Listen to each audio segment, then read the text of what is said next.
The U.S. Department of Justice has demanded significant asset sales in order to approve the $85.4 billion deal, sources told Reuters on Wednesday, and asked at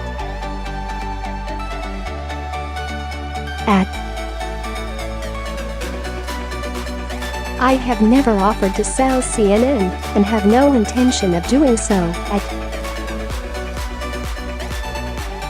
Stevenson is set to appear at an event in New York City on Thursday and will likely face questions about the deal. Reports that the Justice Department is pushing for significant asset sales and conflicting reports of its discussions with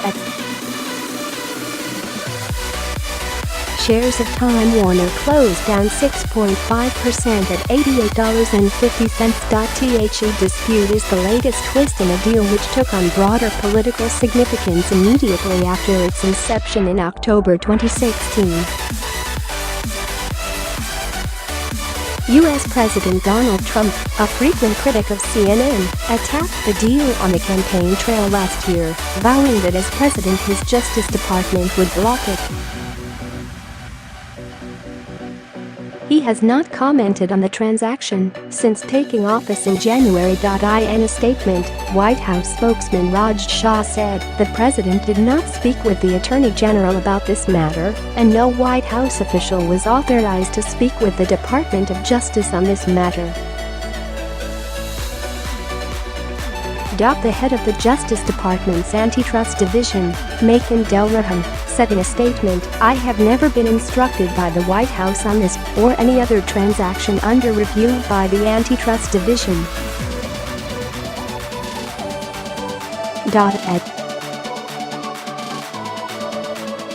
Both companies have struggled to keep younger viewers from flocking to online services like Netflix Incorporated and Amazon. Incorporated's Prime Video.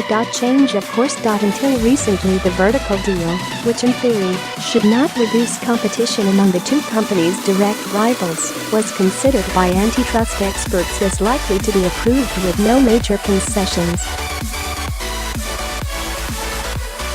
But regulators' desire for asset sales will complicate negotiations. It had previously said the acquisition would close by the end of this year. The discussion of a potential sale of CNN has politicized the situation.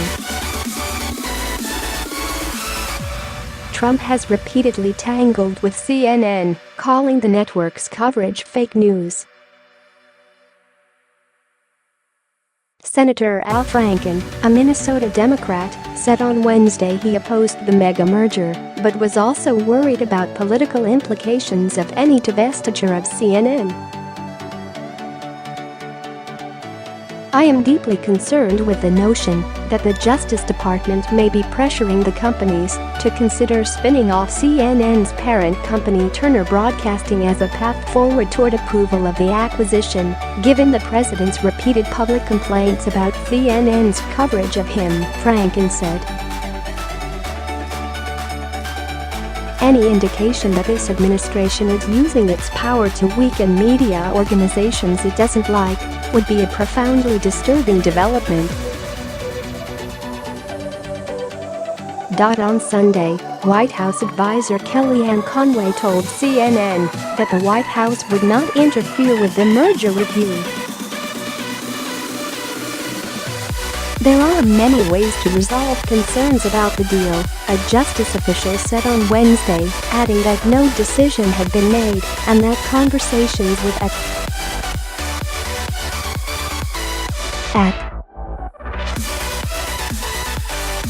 the Justice Department could file a lawsuit as early as this month to challenge the deal, sources familiar with the negotiations told Reuters. Too much power. The deal is opposed by an array of consumer groups and smaller television networks on the grounds that it would give it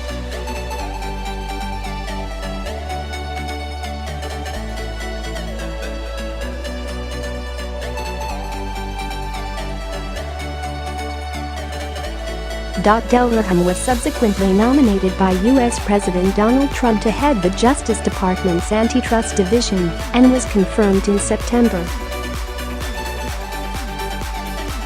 A further sticking point in discussions is the length of time that the U.S. government wants to impose conditions on what it.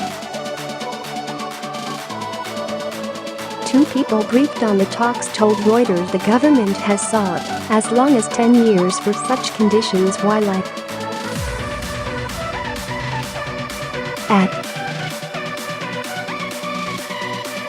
by immediately lowering the corporate tax rate to 20%, this bill will stimulate investment, job creation and economic growth in the United States, said Randall Stevenson at